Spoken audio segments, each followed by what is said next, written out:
Thugs tried to kidnap her, but a homeless boy's stick changed everything. His act of bravery triggered the biker world's most sacred and dangerous rule, the life debt. Now he's offered a place within the empire, a cage of protection, violence, and a forbidden connection that could get him killed. If you're new here, subscribe and comment your location. Now let's begin. The alley smelled like garbage and wet brick. Kai was digging in a dumpster behind the Chinese restaurant. He was looking for half-eaten noodles or maybe a lost wallet. He heard the sounds first. A girl's voice, sharp and angry, "Get your hands off me!" Then men laughing, low and mean. Kai peeked over the dumpster lid. There was a girl with dark hair, maybe his age, maybe older. She was dressed in black jeans and a leather jacket covered in patches. Two big men in cheap suits had her arms. They were trying to push her into a van with no license plates. Kai's heart beat fast. He knew this was bad. He was nobody, a street kid. He should hide, but the girl fought hard. She kicked one man in the knee. He cursed and slapped her. The sound was loud in the alley. Kai didn't think. He grabbed the only thing near him, a long, thick piece of wood, maybe from a broken pallet. He ran at the men. He didn't shout. He just swung. The wood hit the first man in the back of the head. Thwack! The man grunted and let go of the girl. The second man turned, surprised. Kai swung again, hitting his shoulder. The girl used that second. She stomped on the second man's foot, then kneed him between the legs. He groaned and fell to his knees. The first man was getting up, his eyes wild. He pulled out a knife. The shiny blade flashed under the alley light. Kai froze. He only had a stick. Suddenly, a roar filled the alley, not from a man, from engines. Two huge motorcycles swung into the alley entrance, headlights blinding everyone. The bikes stopped. Two giant men got off. They wore leather vests covered with patches. The biggest one had "Jaw" written on his front patch. He had a beard and eyes that looked like black stones. The man with the knife saw them. His face went white. He dropped the knife and ran. The other man tried to run too, but he was still hurting. Jaw walked over very fast. He grabbed the running man by the neck and slammed him into the brick wall. The man went limp. Jaw turned. His eyes went to the girl. "Stella, you hurt." The girl, Stella, wiped her mouth. "I'm fine, Dad." Then she pointed at Kai. He helped. He hit them with a stick. Jaw's hard eyes moved to Kai. Kai still held the piece of wood. He was skinny, dirty, wearing clothes that were too big. He looked like a scared rabbit facing a wolf. Jaw walked over. He looked down at Kai. "You live here?" His voice was like grinding rocks. Kai couldn't speak. He just nodded. "You know who those men were?" Kai shook his head. "You know who she is?" Jaw pointed at his daughter. Kai shook his head again. Jaw stared at him for a long time. Then he did something strange. He nodded just once. "You have a name, kid." Kai, he whispered. Kai, Jaw repeated. "You just created a life debt. You understand that? You saved my daughter's life. That means I owe you everything, my life, my club's life, everything." Kai didn't understand. "I don't want anything," he said, his voice shaking. Jaw almost smiled. It wasn't a nice smile. "Doesn't matter what you want. The debt exists. Come on." Jaw turned and walked back to his bike. He looked at Stella. "You ride with Marcus." He looked at Kai. "You ride with me." Kai was too scared to say no. He dropped the stick. He climbed onto the back of Jaw's huge motorcycle. He held onto the big man's leather vest. The bike roared to life and shot out of the alley. They didn't go to a normal house. They went to a place called the Sanctum. It was a big, windowless building that was part garage, part bar, part clubhouse. Bikes were everywhere. Men and a few women with the same leather vests sat around, drinking, talking, working on engines. They all stopped and stared when Jaw walked in with a dirty homeless kid. Jaw didn't stop. He walked to a back room with a pool table. He pointed at a chair. "Sit." Kai sat. Stella came in and stood by the door, watching. A few other important-looking bikers followed.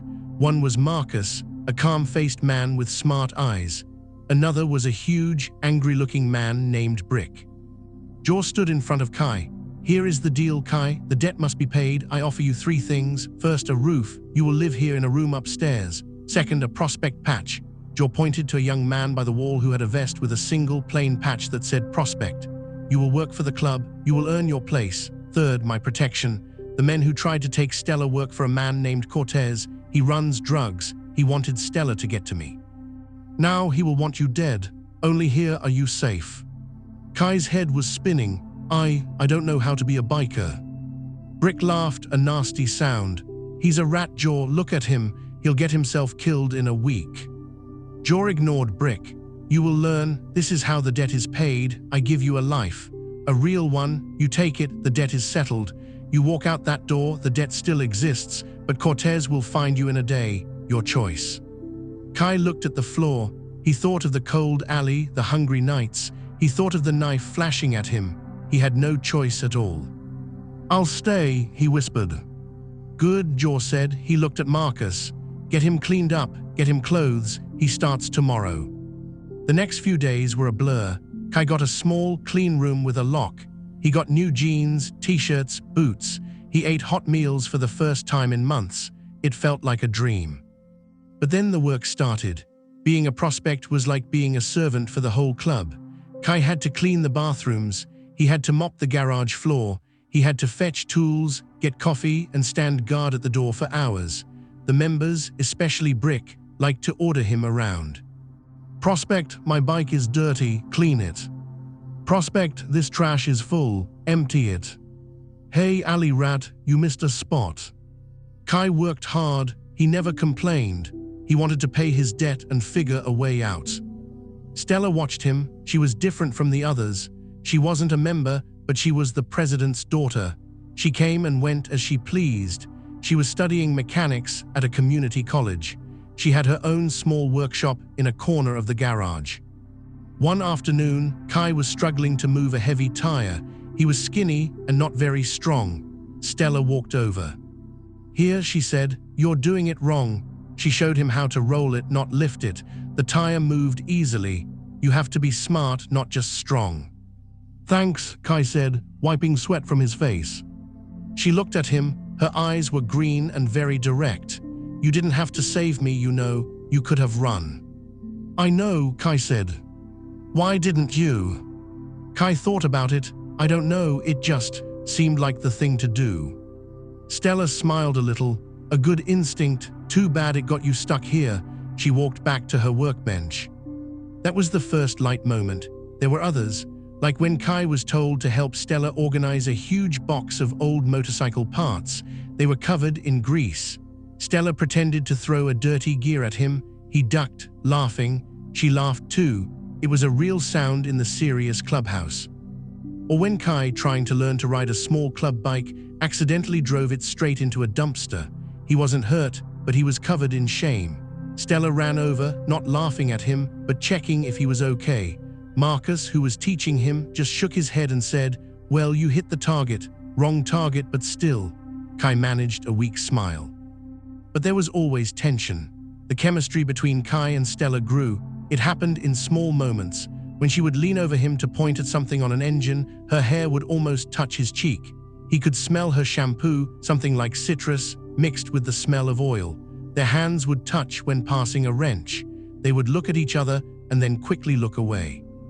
It was a charged feeling, like the air before a thunderstorm, but it was dangerous. Everyone could see it, Brick especially. One night the club had a party. There was loud music and drinking. Kai was carrying drinks for the members. He saw Stella sitting alone at the bar, drawing in a notebook. He brought her a soda without her asking.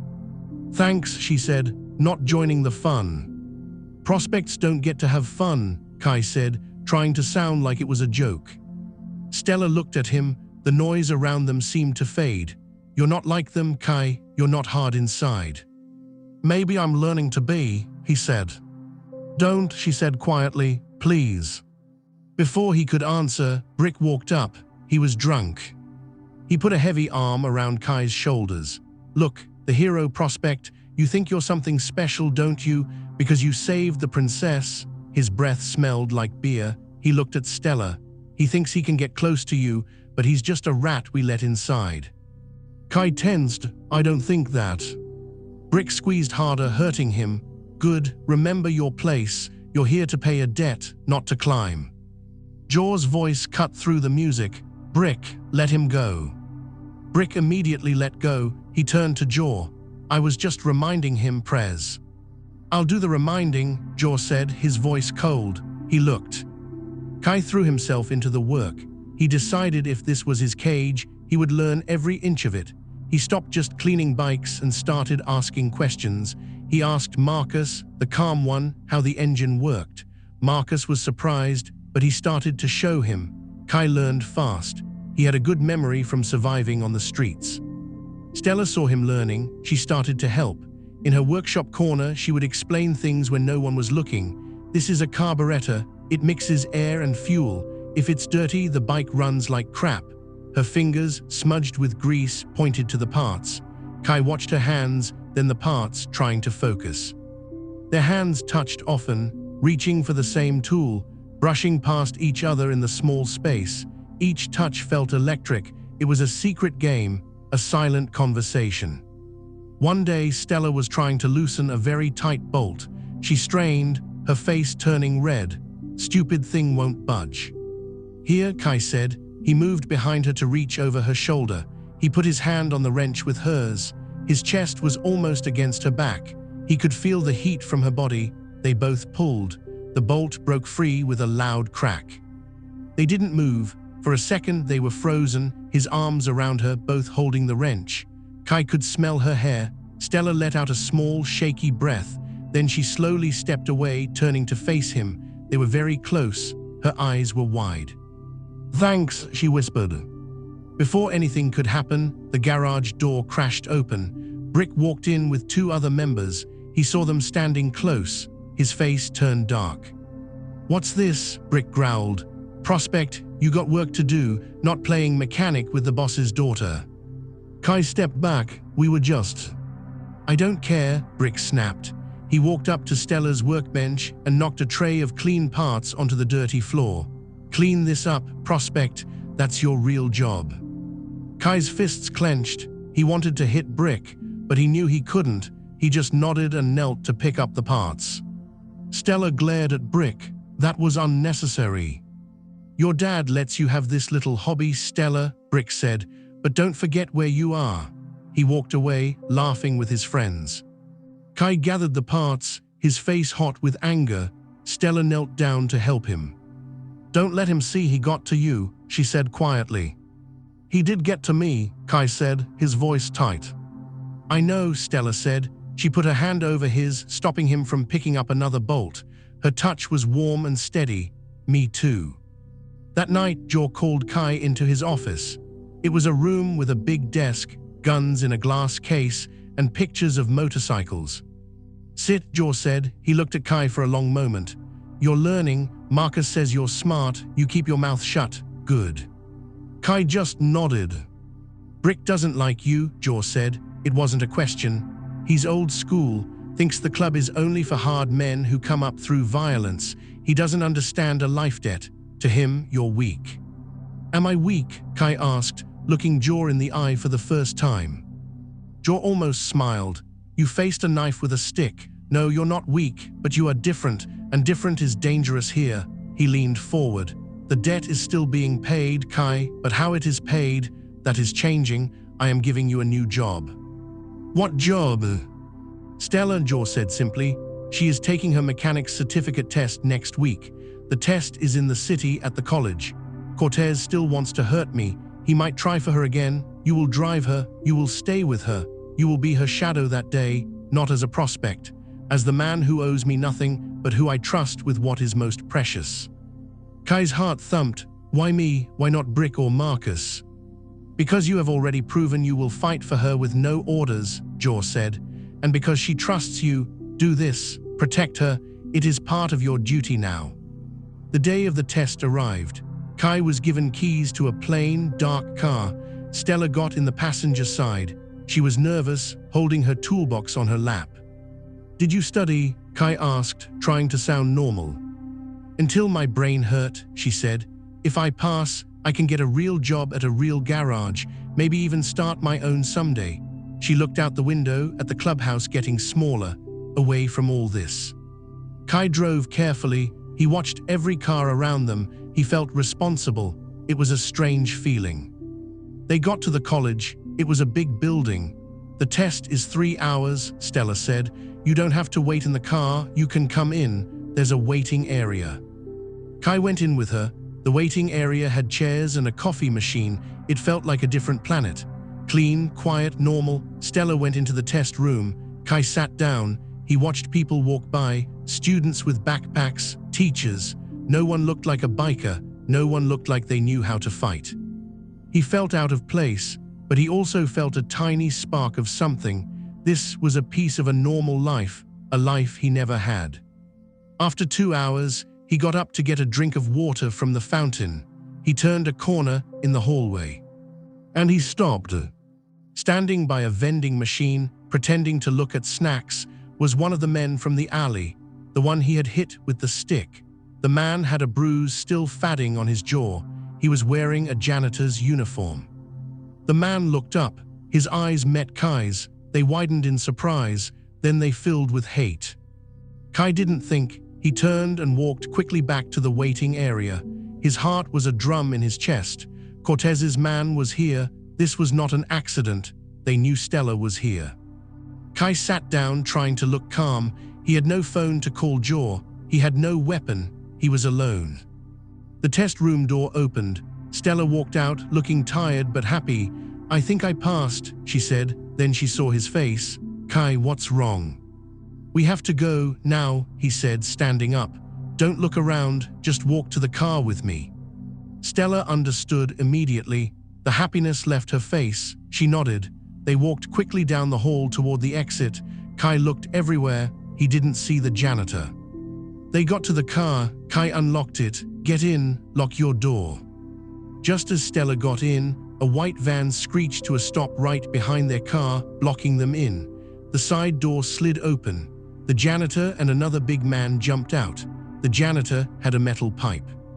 Kai pushed Stella all the way into the car. "Stay down," he yelled. He slammed her door shut just as the janitor swung the pipe. Kai ducked. The pipe hit the car roof with a loud bang. The other man grabbed Kai from behind. Kai stomped on the man's foot, just like Stella had done in the alley. The man cursed and loosened his grip. Kai elbowed him hard in the stomach. The janitor swung the pipe again. Kai couldn't get away. He raised his arm to block it. Suddenly, a car horn blared. A big, black truck came roaring across the parking lot, heading straight for the van. It was Marcus. He was driving. The truck smashed into the side of the van, pushing it away. Marcus jumped out. He had a crowbar. He didn't say a word. He walked up to the janitor and hit him with the crowbar. The janitor fell down. The other man tried to run. Marcus threw the crowbar. It hit the man in the back, and he fell too. Marcus looked at Kai. "Get in the truck, now." Kai pulled a shaking Stella from the car. They ran to the truck and jumped in. Marcus sped away. In the truck, Stella was breathing fast. How did you know?" "Jaw is not stupid," Marcus said, his eyes on the road. "We had a second car following you the whole time. We lost them for a minute in traffic. That's when they made their move." He looked at Kai in the mirror. "You did good. You kept your head." Kai looked at his arm. It was already bruising where the pipe had hit. It hurt, but Stella was safe. That was all that mattered.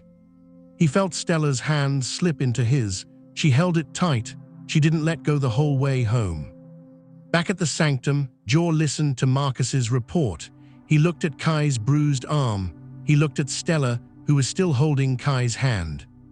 Jaw's face was like stone. "Cortez has broken the rules. He came for my blood on a day of peace. This is an act of war." He looked at Kai. "You stood your ground. The life debt is paid in full." The room went quiet. Brick looked furious. "What, Prez? He's just a prospect." "The debt is paid." Jaw's voice was final. "He is no longer bound by that, but he is a prospect of this club, and he has earned his place. Tomorrow, Kai, you will get your first real job. You will ride with us. We are going to pay a visit to Cortez." Kai felt a chill. The cage had just changed shape. He was free of the debt, but now he was truly one of them.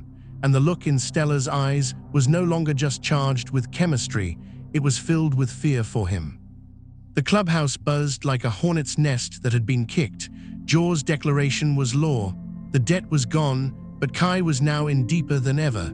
He was going to war. Stella pulled him aside, away from the men gearing up. "You don't have to do this," she whispered, her voice urgent. "The debt is done. You can walk away." Kai looked at her. He looked at the clubhouse, his roof, his food, the first place that hadn't thrown him out. He looked at Brick, sneering at him from across the room. Walking away now would prove Brick right. It would make him a rat who ran, and it would leave Stella here in this world while he went back to the alleys. "I'm not walking away," he said. "Not from this, not from—" He stopped. He didn't say you. Stella's eyes searched his face. "Then be smart. Don't try to be a hero. Stay behind Marcus. Watch your back." She reached out and quickly squeezed his hand. The touch was hot and fast. Then she turned and walked to her father. "Dad, I want to be in the chase car." Jaw shook his head. "No. Marcus will drive. I'll be on the radio. I know the streets better than anyone. You need me." She stood tall, her green eyes fierce. Jaw looked at his daughter. He saw her mother's stubbornness in her face. He gave a single, sharp nod. "You stay in the car. You see trouble, you drive. Understood." Understood. An hour later, Kai was on the back of a bike, clinging to Marcus. He wore a prospect vest that felt heavy and wrong. A helmet hid his face. The roar of 20 engines starting at once was a physical vibration in his chest. It was terrifying and powerful. They were a rolling avalanche of noise and metal. Jaw led them. They didn't go to Cortez's fancy downtown club. They went to his warehouse on the industrial edge of the city where his real business happened. The chase car, an old sedan with Stella at the passenger window, followed a block behind. At the warehouse, Cortez's men were waiting. They had guns. Jaw's people had guns too. Kai felt sick. He had never held a gun. Jaw got off his bike. He walked forward alone, his hands open. A man came out of the warehouse, Cortez. He was slick, wearing a silk shirt. He looked like a businessman, but his eyes were dead. "Jaw, you bring your whole kindergarten to play," Cortez shouted over the idling bikes. "You sent men for my daughter on a day of peace. You broke the only rule that matters," Jaw said, his voice low, but it carried. "A rule for old men," Cortez laughed. "I have new rules and more guns." Jaw didn't move. "This is your only warning. Leave the city. Your business is done here." Cortez laughed harder, then he raised his hand. It happened fast. Cortez's men raised their guns. Jaw's men did the same. Kai froze. This was it. He was going to die in a place he didn't belong. A shot rang out. But it didn't come from the warehouse. It came from a roof across the street. One of Cortez's men screamed and dropped his gun, clutching his hand. Everyone looked up. On the roof, silhouetted against the gray sky, was Stella. She was lying down, looking through the scope of a rifle. "I said no guns for my daughter," Jaw roared at Marcus in the chase car. Marcus just shrugged over the radio. She brought her own. Stella's voice crackled in the earpieces Jaw's men wore. "The next one goes in a knee. Tell your men to drop their weapons." Cortez looked furious and shocked. He hadn't expected this. Jaw used the moment. "You see, Cortez, my family fights together. Your men fight for money. Now get in your cars and leave, or my daughter will give you a new hobby, walking with a cane." Cortez knew he was beaten. The shot from the roof changed everything. It showed precision, not just brute force. He cursed, spat on the ground, and waved his men back inside. "This isn't over, Jaw." "Yes," Jaw said, turning his back. "It is." The ride back was quieter. The threat was gone for now. Back at the sanctum, the mood was different. The men looked at Kai differently. He had ridden with them. He hadn't run. Even Brick was quiet, though he still glared. But they looked at Stella with a new respect and a little fear. She had broken the club's rules too. Women didn't ride on wars. They didn't provide sniper cover. Jaw called them both into his office. He looked at Stella first. "Where did you learn to shoot like that?" "Uncle Marcus taught me, for protection. I used it for protection," she said, not backing down. Jaw sighed, then he looked at Kai. You stood your ground, the prospect period is over. You are a full member now if you want it, no debt, your choice. Kai was stunned. A full member, a patch, a real place. He looked at Stella. She watched him, her face unreadable. What does it mean? Kai asked. It means you are one of us, for life. You follow the rules, you protect the club, you get a share of what we earn. It means family, Jaw said. Family, Kai had never had one. He looked around the room, at Marcus, who gave him a small nod, at the tough, violent men, at Stella, who was not part of this brotherhood but was tied to it by blood. He thought of the cold alley, he thought of the warm room upstairs, he thought of Stella's hand in his. I accept, Kai said. Jaw nodded. Good, tomorrow you get your patch. That night there was a party to celebrate the victory over Cortez and to welcome Kai. It was loud. Kai was given a beer. He didn't like the taste, but he drank it. People clapped him on the back. They called him brother. It felt strange, good but strange. Stella found him outside, away from the noise. Congratulations, she said. She didn't sound happy. Thanks. You know what this means, right? She said, her voice low. You're in, really in. The things they do, some of it is bad, Kai. It's not just fixing bikes and scaring off drug dealers. I know, he said, but it's also a roof. It's people who have my back. It's you. That's the cage, Stella whispered, stepping closer. You think you're staying for me, and that makes me the lock. No, Kai said. He reached for her hand. You're the reason it doesn't feel like a cage. He kissed her then. It wasn't like the almost kisses in the garage. This was real. Her lips were soft and tasted like cherry soda. She kissed him back, her hands coming up to hold his face. It was a deep, hungry kiss full of all the charged moments they'd held back. It was a kiss that said everything they couldn't say out loud. It was YouTube safe, but it was full of fire. When they pulled apart, they were both breathing hard. Stella rested her forehead against his. This makes it even more dangerous, she whispered. I don't care, Kai said. The next day, Kai got his patch, a rocker that said Sanctum on the bottom. His old Prospect vest was burned. He put on the new vest. It felt even heavier. Brick walked up as Kai looked at himself in a mirror. Look at that. The alley rat is a full-grown dog now. His voice was nasty. Just remember, dog, you might have a patch, but you'll always be the kid who needed a handout, and stay away from what's mine. Kai turned, his blood going hot. What's yours? Brick smirked. Stella, the princess, she's club royalty. She's for a real member, not for you. Before Kai could react, Stella's voice cut in. I'm not a prize to be won, Brick. I choose who I'm with, and it's not you. Brick's face turned dark red. He looked like he wanted to hit someone, but he just sneered and walked away. Things changed after that. Kai and Stella didn't hide their chemistry anymore. They held hands in the clubhouse. They went on rides together, just the two of them.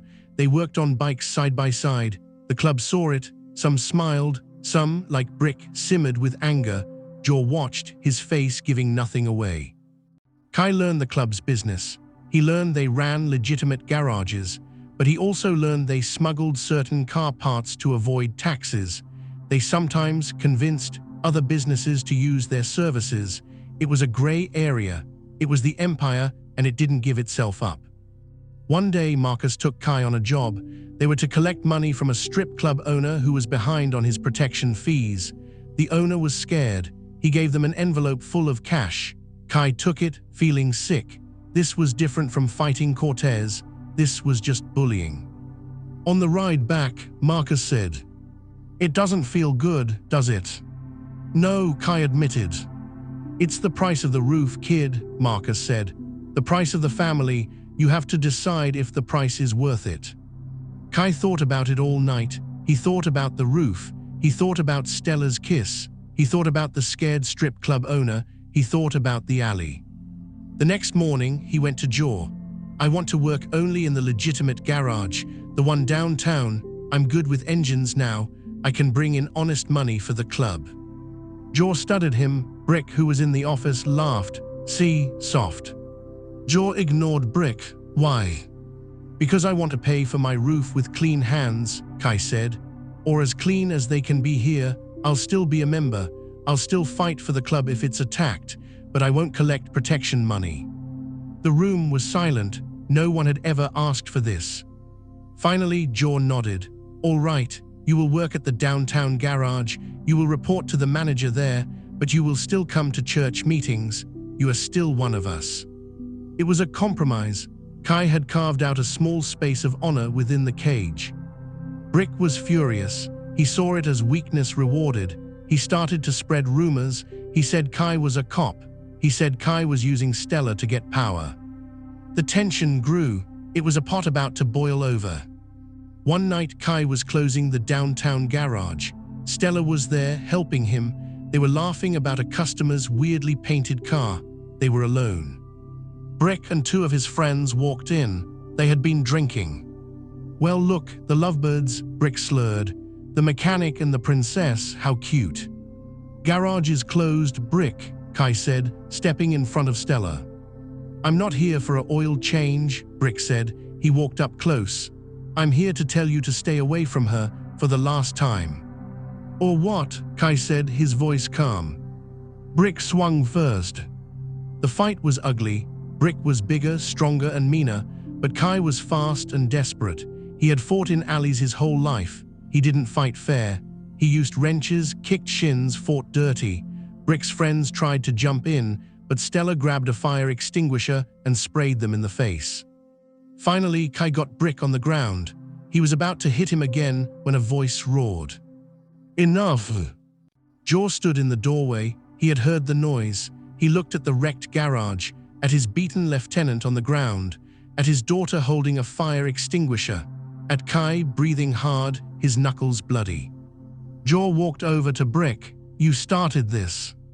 Brick coughed. "He's not one of us, Jaw. He's dividing the club." Jaw looked at Kai. "Is that true?" Kai stood up. "I just want my place, and Stella, that's all." Jaw looked at Stella. "And you?" Stella put down the extinguisher. "I choose him, Dad." Jaw closed his eyes for a second. When he opened them, he looked at Brick. "You attacked a brother over a woman. You broke the brotherhood. You're out. Get your stuff and go. If you show your face here again, you will regret it." Brick looked shocked, then furious, but he didn't argue. He got up and limped out, his friends following. Jaw looked at Kai and Stella. "This is the life you chose, both of you. It will always have violence. It will always have men like Brick, but it is your life now, together." He turned and walked out, leaving them in the quiet, wrecked garage. Kai looked at Stella. His face hurt, his hands hurt, but he felt free. Stella walked over and touched his bruised cheek. "We made our choice," she said. "Yeah," Kai said, pulling her close. "We did." They stayed like that for a long time. The empire was still there. The club was still there, but they had found their own space inside it. A space built on a life debt, paid in full, and a love that was stronger than any cage. Thank you for riding with Kai and Stella. Would you have chosen the club for a roof and a chance at love? Let us know where you're listening from in the comments, and subscribe for more stories where one brave choice changes an entire life.